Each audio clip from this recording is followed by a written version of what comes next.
A man checked into room 313 24 hours later. That room wasn't there anymore. In the summer of 1982, a traveling salesman named Robert Hensley arrived at the old Brookvale Inn rustic lodge tucked away on a fog-covered highway in upstate New York.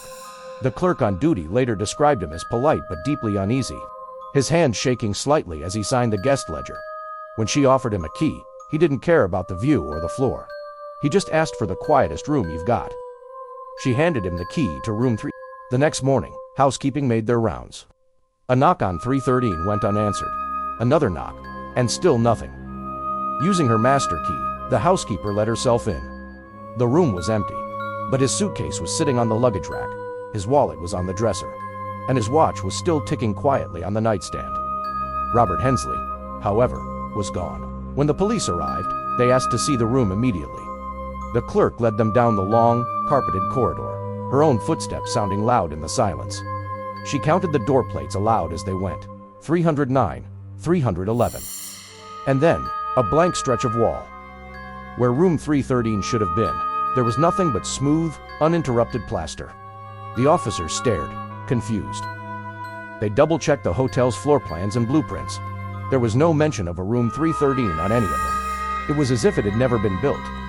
Yet, the night shift ledger from the previous evening clearly showed the key had been issued and, even more strangely, it had been signed back in at some point during the night.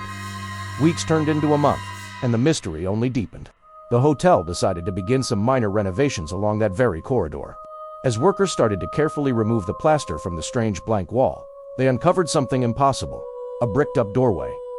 The case officially became Brookvale Police Report number 4710 missing person, unresolved.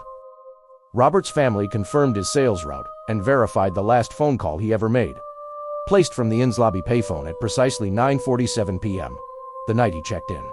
For 7 years, the mystery lingered over the town. Then, one cold autumn night, the Brookvale Inn burned to its foundations. Investigators officially ruled the cause as accidental, but the locals had their own theories. They called it something else entirely.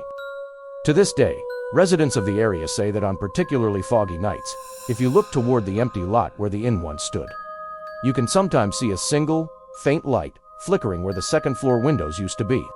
A few even swear they've seen a shadow behind a tall silhouette standing at the glass, as if waiting patiently to check out. If a room can vanish from existence, what else might a building choose to erase? Maybe Robert Hensley didn't disappear after all. Maybe he's still checked in somewhere the rest of us just can't reach. Would you have stayed in room 313? Subscribe, and step inside the next real story that never made the headlines.